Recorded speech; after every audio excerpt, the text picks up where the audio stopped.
साध संगत जी, गज वज के फतेह परवान करनी, वाहिगुरु जी का खालसा, वाहिगुरु जी की फतेह। आज मैं आप सबके सामने फिर से एक अपनी नवी वीडियो के साथ हाजिर हूँ और एक बहुत ही इंटरेस्टिंग वीडियो होने वाली है आज की वीडियो। जैसे कि आपको थंबनेल देख के ये पता लग ही गया होगा कि मैं बात क्या कर रहा हूँ, तो आपके मन में ये डाउट बहुत आ रहे होंगे कि जो मैंने थंबनेल में लिखा है ये वाकई में सच है। अगर ये होता भी है तो ये कैसे होता है, किस तरह से होता है, कि मैंने ये थंबनेल में जो लाइन लिखी है ये किस बेस में लिख दी है, किस चीज़ में आधारित में मैंने लिख दी है। अगर आप ये जानना चाहते हैं कि हाँ ये वाकई में होता है, ये सच होता है, तो इसके लिए आपको आज की मेरी पूरी वीडियो एंडिंग तक देखनी पड़ेगी। तो आइए आज की मैं अपनी वीडियो चालू करता हूँ। तो साध संगत जी, जैसा कि आपको मालूम है कि गुरु तेग बहादुर जी महाराज जी की जितनी भी उन्होंने वाणी उच्चारण की है, आज के वक्त वो श्री गुरु ग्रंथ साहिब जी में दर्ज है। तो मालूम था कि अपन ने ये बात की थी, ये बोला था मैंने कि मैं कुछ कुछ गुरबाणी की जो लाइन्स है, कुछ कुछ पंक्तिस हैं, वो अपन उसमें विचार करेंगे, उनमें विचार करके मैं वीडियो डालूंगा। तो पिछली वीडियो में मैंने बताया आपको कि कैसे बुलबुला और ये जो जगत है वो गुरु महाराज ने उन दोनों की तुलना की थी। और आज की भी जो मैं वीडियो ला रहा हूँ, जिस पंक्ति के ऊपर आज अपन विचार करने वाले हैं, वो पंक्ति भी, वो वाणी भी जो है वो गुरु तेग बहादुर जी महाराज जी के द्वारा उच्चारण की गई है। तो गुरु तेग बहादुर जी की वाणी में से मैंने दो पंक्ति आज ली है। वो पंक्ति क्या है आपको मैं वो बोल के सुनाता हूँ। तीर्थ बरत अर दान कर, मन में धरै गुमान, नानक नेह फल जात तेह, ज्यो कुंचर स्नान। फिर से सुनिए। तीर्थ बरत अर दान कर, मन में धरै गुमान, नानक नेह फल जात तेह, ज्यो कुंचर स्नान। इस पंक्ति के ऊपर आज हम बात करेंगे। तो देखिए साध संगत जी, पहली पंक्ति में महाराज क्या कहते हैं? तीर्थ बरत अर दान कर। तीर्थ का मतलब है जो तीर्थ स्थल रहते हैं, व्रत का मतलब है जो व्रत उपवास लोग करते हैं, अर दान का मतलब है मतलब कि जो लोग दान पुण्य करते हैं, दान कर जो लोग ये सब करते हैं। तीर्थ व्रत अर दान कर। तो गुरु महाराज कह रहे हैं कि जिन लोग तीर्थ स्थलों में जा जाके माथा टेकते हैं, जिन लोग व्रत पूजा करते हैं, जिन लोग उपवास रखते हैं, ये जिन लोग दान पुण्य करते हैं, लेकिन लेकिन अगर कोई तीर्थ स्थलों में जाएगा और ये कहेगा कि मैं तो इतने तीर्थों में घूमा, मैं तो इतने सारे तीर्थों में जाके दर्शन किया, तो मैं बहुत बड़ा हूँ, मैं कोई महापुरुष बन गया इतने तीर्थों में जाके। या अगर कोई व्रत रखता है, वैसे तो ये जो फिलॉसफी है ये गुरमत में, सिखिज्म में इन सब चीज का खंडन है। व्रत रखना या कोई सोचे कि तीर्थ में जाने से मेरी मुक्ति हो जाएगी, ये सब चीजों का जो है वो सिखिज्म इन सब चीजों को नहीं मानती है। लेकिन जो कि जिस वक्त गुरु महाराज ने ये वाणी उच्चारण की है, उस वक्त भी कई लोग थे जो इन सब चीजों को मानते थे, और आज भी है वो दो कई लोग इन सब चीजों को मानते हैं। तो गुरु महाराज उनके लिए बता रहे हैं कि जो व्रत करके वो सोचेगा, उपवास रख के सोचेगा कि मेरी उम्र बढ़ जाएगी या किसी और की उम्र बढ़ जाएगी या मेरी मुक्ति हो जाएगी, मेरे को ऐसा हो जाएगा, या अगर कोई दान पुण्य करके ये सोचेगा कि मैं इसको यहाँ पे अगर 1001 रुपये दे दे रहा हूँ या 1,01,000 रुपये दान कर दे रहा हूँ तो मेरा ऐसा हो जाएगा या वैसा हो जाएगा। तो गुरु महाराज उनके लिए क्या कहते हैं? फिर आगे गुरु महाराज क्या फरमाते हैं आप देखिए। मन में धरे गुमान। मन माने हमारा मन, आंतरिक मन, और गुमान का मतलब होता है अहंकार, घमंड, फुरने।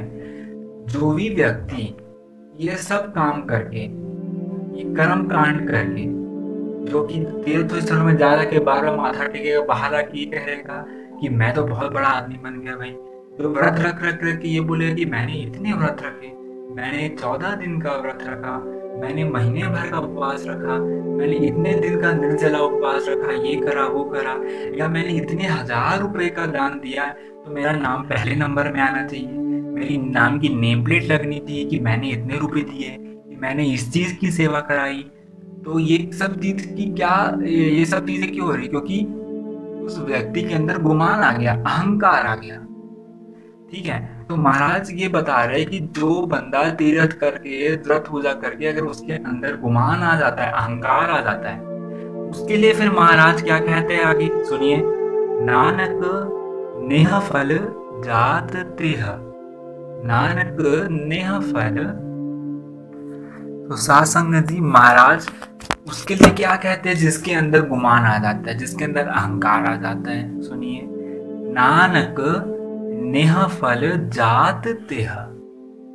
तो मतलब कि जो बंदा इतना तीर्थ स्नान करके दान पुण्य करके भी अगर उसके अंदर शांति की भावना नहीं आ रही है, उसके अंदर समानता की भावना नहीं आ रही है, उसके मन को शांति नहीं मिल रही, उसके अंदर फिर भी लालच है, अगर वो फिर भी अपनी इतनी पॉपुलैरिटी कराना चाह रहा है, अपनी खुद की वो उस तक कराना चाह रहा है, तो फिर ये जो तूने काम किए दान पुण्य तीर्थ का भ्रमण, वो सब नहफल है।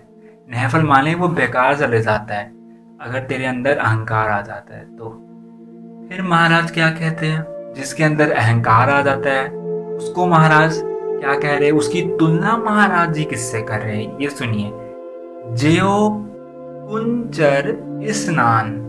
कुंचर का मतलब होता है साध संगत जी हाथी, और स्नान का मतलब आप समझते ही होते होंगे। तो जिस बंदे के अंदर अहंकार आ जाता है वो स्नान करते हुए हाथी के समान है।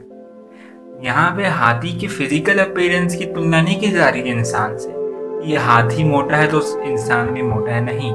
यहाँ पे गुरु महाराज हाथी की जो एक आदत है उसकी तुलना इंसान की एक आदत से कर रहे हैं। तो ऐसी कौन सी आदत है जो जो इंसान को हाथी स्नान करते हुए हाथी से सिमिलर करती है। हाथी की एक आदत रहती है साध संगत जी कि जब भी वो पानी के अंदर नहाने को जाता है, दरिया या तालाब के अंदर वो नहाने को घुसता है, जैसे ही वो नहा के बाहर आता है वो अपनी सूंड में कीचड़ धूल मिट्टी भरता है, वापस अपने ऊपर स्प्रे कर लेता है, वापस वो धूल मिट्टी में लिपित हो जाता है। उस पर स्नान करने का तो कोई मतलब ही नहीं हुआ। स्नान करो या ना करो वो उसके लिए एक बराबर हुआ हाथी के लिए। वैसे ही जिस बंदे के अंदर तीर्थ है, दान पुण्य जब तप करने के बाद भी अगर उसके अहंकार है, उसके अंदर घमंड, दूसरों को हीन भावना से देखना, दूसरों को छोटा मानना, उसके अंदर ये अगर सोच उसके अंदर खत्म नहीं होती है तो उसके द्वारा किए गए ये सब काम महफल है, ये सब काम उसके बेकार जाते हैं, उसी तरीके से जिस तरह से हाथी का नहाना बेकार जाता है। तो गुरु महाराज ये आदत है इंसान की, अहंकार की आदत की तुलना गुरु महाराज हाथी के स्नान से कर रहे हैं। तो अब मैं समझ सकता हूँ कि जो मैंने थंबनेल में लिखा था वो आपको बखूबी एक्सप्लेन हो गया होगा कि मैंने क्यों लिखा था, ये किस तरह से पॉसिबल हो रहा है।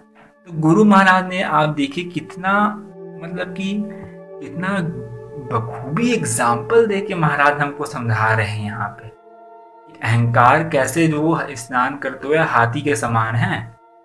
तो कितना मतलब कुंचर स्नान, ये दो शब्द यूज करके देखो महाराज कितना बड़ा राज खोल दे रहे, कितनी बड़ी बात एक्सप्लेन कर दे रहे हैं। तो जैसा मैं आपको बताएं कि गुरु महाराज की तो कला है कि वो दो शब्दों में या दो पंक्तियों में गुरु महाराज बड़ी बड़ी बातें जो है वो खोल के रख देते हैं हमारे सामने। तो ये आपको यहाँ पे समझ आ गया, ठीक है। इस चीज के लिए हम तीर्थों में जाके शांति ढूंढते हैं, इस चीज के लिए हम दान करते हैं। लेकिन अगर इन सब चीजों को करने के बाद भी अगर हमारे अंदर शांति नहीं मिलती हमको, अगर हमको हमारे अंदर फिर भी अहंकार की भावना अगर रहती है तो फिर हम वो स्नान कर रहे हुए हाथी के ही बराबर है, बिल्कुल हम उसके बराबर है। कि वो भी आखिर वो स्नान करने के बाद भी हुए ही दान पुण्य जब तक करते हुए अगर आपके अंदर अहंकार की भावना अगर आ जाती है तो ये वाकई में इंसान को ले डूबती है। क्योंकि अगर आपके अंदर ये भावना प्रकट हो जाएगी तो आप अगले दिन से आप मन में ये नहीं रहेगा कि मेरे को उसकी भलाई करनी, उसका भला करना है इसलिए मैं सेवा कर रहा हूँ। आपके अंदर ये रहेगा कि मेरे को वो जो बंदा सेवा कर रहा है उससे ज़्यादा मेरे को अपना नाम टीवी में न्यूज़पेपर में लाना है, या उस बंदे से ज़्यादा मेरे को पॉपुलैरिटी चाहिए, उस बंदे से ज़्यादा मेरे को फेमस होना है, ये हमारे मन में रहेगा फिर। कि मेरे को उससे ज़्यादा मेरे को नाम अपना चाहिए दुनिया में, क्योंकि मैं इतनी सेवा कर रहा हूँ। तो हमारे अंदर में ये आ जाएगा, ना कि ये आएगा कि मेरे को उसको भला करना है। भले मैं 10 लोगों का करूँ या 20 रहेगा, अगर वो बंदा किसी एक की भी सेवा करेगा तो भी वो खुश रहेगा। लेकिन जिसके अंदर अहंकार आ जाएगा, तो वो बंदा सोचेगा, अगर वो बंदा 100 जन की भी सेवा कर दे रहा है, अहंकारी बंदा, तो वो सोचेगा कि कल को अब मैं 500 लोगों की सेवा करूँगा, 500 लोगों को दान करूँगा जाके, ताकि मेरा नाम और बड़े बैनर्स में छप के आए। तो ये तीर्थ के भ्रमण कर कर के अगर उसके अंदर अहंकार की ये हीन भावना पैदा हो जाती है, तो फिर वो भी अपने आप को इस अहंकार से अपने आप को लिपित करके वो अपना बाकी सारा किया हुआ पुण्य का काम जो है वो व्यर्थ गवा देता है। उसका पुण्य का किया हुआ काम या ना किया हुआ काम एक बराबर होता है, अगर उसके अंदर ये अहंकार की भावना अगर उसके अंदर आ जाती है, और वो फिर वो स्नान करे हुए हाथी के समान ही रह जाता है। तो ये हमें गुरु महाराज इस श्लोक में बता रहे हैं। तो साथ संगत जी, मेरे प्यारे दोस्तों, अगर आपको ये वीडियो अच्छा लगा होगा, अगर आपको ये वीडियो नॉलेजेबल लगा होगा, क्योंकि गुरु महाराज की जो वाणी है वो पूरी मानवता के ऊपर में है। पूरी गुरु महाराज की वाणी पूरी पढ़ेंगे तो पूरी मानवता से भरी हुई है, इक्वलिटी से, समानता से, बराबरता से, इस पूरी चीज़ से गुरबानी भरी हुई है। और हम ये कोशिश कर रहे हैं कि हम उस चीज़ का मैसेज जो है वो उसको स्प्रेड करें पूरी दुनिया में। तो अगर आपको ये वीडियो अच्छा लगा होगा तो प्लीज़ हमारे चैनल को सब्सक्राइब कीजिए, वीडियो को लाइक, शेयर और कमेंट करके ज़रूर बताएं कि आपको वीडियो कैसा लगा। इसी के साथ आज मैं अपना वीडियो एंड करता हूँ। वाहिगुरु जी का खालसा, वाहिगुरु जी की फतेह।